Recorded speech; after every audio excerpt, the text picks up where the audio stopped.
12 मार्च और 13 मार्च का दिन सिंह राशि के लोगों के लिए कैसा होने वाला है। चलिए इन 2 दिनों के तिथि, नक्षत्र और योग इनके बारे में सबसे पहले बात कर लेते हैं। ये जो 12 मार्च है, गुरुवार का दिन है, कृष्ण पक्ष चल रहा है, उसकी 9वीं तिथि रहेगी। चंद्रमा धनु राशि में होंगे और मूल नक्षत्र में होंगे, जिससे सिद्धि नाम का योग बनेगा और साथ में रवि नाम का योग भी बनेगा। वहीं 13 मार्च देखें तो शुक्रवार का दिन है, कृष्ण पक्ष की 10वीं तिथि रहेगी। चंद्रमा धनु राशि में ही है लेकिन पूर्वाषाढ़ा नक्षत्र में रहेंगे। योग जो बनेगा वो वरियान नाम का योग बनेगा, जिसके स्वामी कुबेर होते हैं। और ये हो गई हमारी ग्रहों की स्थिति। अब देखिए, जो गुरु बृहस्पति हैं वो भी मार्गी हो चुके हैं, उनका भी प्रभाव आपको अब देखने को मिलेगा और किस तरह से मिलेगा इसके बारे में जान लेते हैं। तो दोनों दिनों की मैं एक साथ बात करने वाली हूं, क्योंकि ये राशिफल चंद्र राशि पर आधारित है और चंद्रमा दोनों ही दिन धनु राशि में विराजमान है। सबसे पहले अगर हम हेल्थ की बात करें तो हेल्थ के मामले में ये दोनों दिन बहुत बेहतरीन होने वाले हैं। कुछ जो लंबे समय से आपको थकान महसूस हो रही थी, लंबे समय से आपको तनाव महसूस हो रहा था, उस तनाव से आपको राहत मिलेगी। और ये जो धनु राशि में चंद्रमा की स्थिति है, ये ऐसी चीजों को लेकर आएगी जिनका आप काफी लंबे समय से इंतजार कर रहे थे। आप देखेंगे कि ये दिन ना आपके लिए बहुत अधिक प्रसिद्धि वाले होंगे। अब प्रसिद्धि किसी भी चीज में हो सकती है। आपके नए परिवार के बीच में आप काफी ज्यादा फेमस हों, लोग आपकी ही बात करें सिर्फ, तो ये काफी प्रसिद्धि वाले दिन है दोनों। दूसरों से बहुत अधिक ध्यान आपके ऊपर केंद्रित रहेगा, दूसरों से बहुत अधिक प्रशंसा आपके ऊपर होगी। तो आप जो भी प्रशंसा प्राप्त करेंगे वो आपको आनंदित करेगा और दोनों दिन को कमाल का बना देगा। देखिए, ये जो चीजें होती हैं ना, जब व्यक्ति किसी की प्रशंसा करता है तो व्यक्ति उन चीजों को कमाता है और ये चीजें आपने कमाई हैं। तो बहुत ज्यादा नहीं सोचना है, खुश होना है। और ये जो आपकी खुशी की वाइब्रेशंस हैं, ये आपके जीवन में बहुत पॉजिटिव रिस्पॉन्स लेकर आएंगी। कुछ नए लोगों से मिलना जुलना भी होगा, दूसरों को भी प्रभावित कर पाएंगे, दूसरे आपकी बातों को समझेंगे भी, उनके महत्व को भी समझेंगे। तो बड़ा अच्छा दिन है और दोनों ही दिन इस वजह से दोनों ही दिन काफी बेहतरीन रहने वाले हैं। यहां चंद्रमा जो है वो धनु राशि में है। अब धनु राशि यानी कि आपका पंचम भाव, 12वें घर का स्वामी पंचम भाव में गया है। तो इस राशि के वो जातक जो किसी तरह विदेश से जुड़े कार्य कर रहे हैं उनके लिए अच्छा है। मेडिकल फील्ड से जुड़े हैं उनके लिए भी काफी अच्छा रहने वाला है। किसी भी परेशानी से स्थायी निजात अगर आप पाना चाहते हैं, कोई मान लीजिए कोई परेशानी ही सही, अगर आप उसको स्थायी रूप से मिटाना चाहते हैं तो आपको एक तो चीजों में बदलाव लाना बहुत जरूरी है। अपनी जीवन शैली में बदलाव लाने की आवश्यकता है। दिन की शुरुआत बहुत अच्छी होगी और कुछ खर्चा भी होगा। शाम के समय कुछ खर्चे के योग भी बने हुए हैं। तालमेल आप बनाकर चलेंगे, सबके साथ मिलकर आप काम करेंगे। और जैसा कि मैंने पहले कहा है कि करियर में तो काफी अच्छा है, खूबसूरत दिन रहने वाला है। आप ऐसा करेंगे कि लोगों की शिकायतों को दूर कर पाए। लोग जो शिकायत करने वाले होते हैं ना, उनकी शिकायतों को आप दूर कर पाएंगे।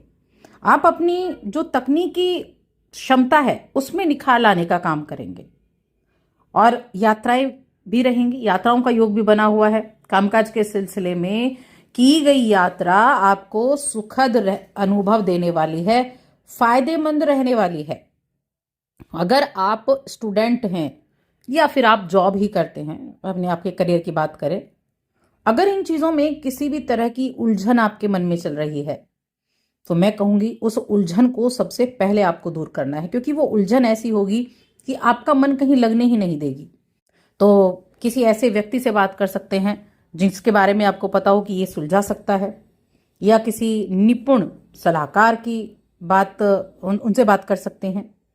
देखिए, अच्छे व्यक्ति को चुनना यहाँ बहुत जरूरी है। अच्छे व्यक्ति को चुने, अच्छी सलाह जो आपको दे सके और उस सलाह का पूरा लाभ उठाए, सब कुछ सही होगा। तो कई बार हम परेशानियों को ना बड़ा करते चले जाते हैं, जबकि उन्हें आप बहुत जल्दी सॉल्व भी कर सकते हैं। तो इसलिए परेशानियों को बड़ा नहीं करना है, सॉल्व करने के तरीके सोचने हैं। आप जो हम फाइनेंशियल अगर बात करें तो सोच समझ कर अगर इन्वेस्ट कर रहे हैं सोच समझ कर इन्वेस्ट करें।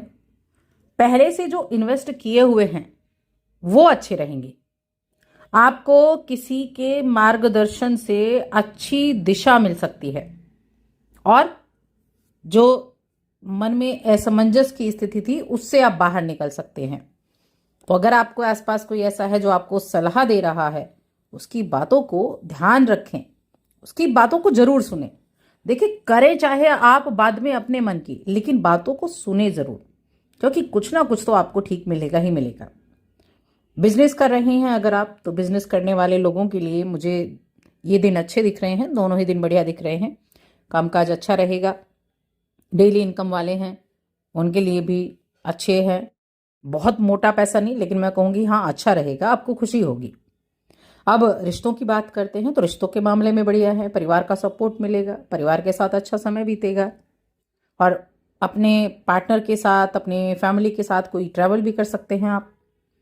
वैवाहिक जीवन और प्रेम जीवन की बात करें तो जीवन साथी के साथ आप बहुत अच्छा फील करेंगे। अपने इन 2 दिनों को प्रेम संबंध में भी आप ठीक रख पाएंगे। जो शिकायतें चल रही थी ना, वो शिकायतें दूर हो जाएंगी। या मान लीजिए आपका प्रेमी है, आपका पार्टनर है, वो आपसे शिकायतें कर रहा है वक्त की, कह लीजिए कहीं किसी भी तरह की, तो वो शिकायतों को आप दूर कर पाएंगे। देखिए, जीवन में ना बहुत अच्छे पल जब आते हैं तो उनको खुलकर जीना चाहिए, और ये अच्छे पल आपके जीवन में होंगे, आपके रिलेशनशिप के मामले में, और ऐसे बढ़िया होंगे कि जो आपने ना सोचा हो। किसी पूर्व परिचित से आपका परिचय दोबारा हो सकता है, किसी दोस्त के साथ आपका जुड़ाव हो सकता है। तो अपने रिलेशन को आगे बढ़ाने से पहले हर एक चीज पर ध्यान देना भी आपको जरूरी है। देखिए, कई बार ना रिश्ते बड़े संयोग से बन जाते हैं। हमें कई बार पता नहीं होता कि रिश्ते किस तरह से बने। तो ये जो संयोग है ना, ये संयोग आपके जीवन में भी होने वाला है। अब हम बात करते हैं आपके शिक्षा की। तो शिक्षा के मामले में हमने थोड़ी सी बात की, लेकिन पंचम भाव में जो कि गुरु की राशि है, वहां चंद्रमाएं हैं, 12वें घर के स्वामी हैं। अब जो भी इस राशि के जातक पढ़ाई करने के लिए बाहर जाना चाहते हैं, या आप स्टेट चेंज ही कह लीजिए, तो बाहर जाना चाहते हैं, उनको मेहनत करने पर ध्यान देना शुरू कर देना चाहिए। अगर आप अब से ही इस बात को लेकर सोचकर काम करेंगे, एफर्ट करना शुरू करेंगे, तो आपकी इच्छाएं भी पूरी होंगी। तो आप उस पर ध्यान देना शुरू कर दीजिए। तो कुल मिलाकर दोनों दिन अच्छे रहेंगे। अच्छे से एंजॉय करें, अपने आसपास साफ सुथरा रखें और स्नान के पानी में थोड़ी सी हल्दी मिलाकर स्नान करें। तो बस आज की इस वीडियो में इतना ही।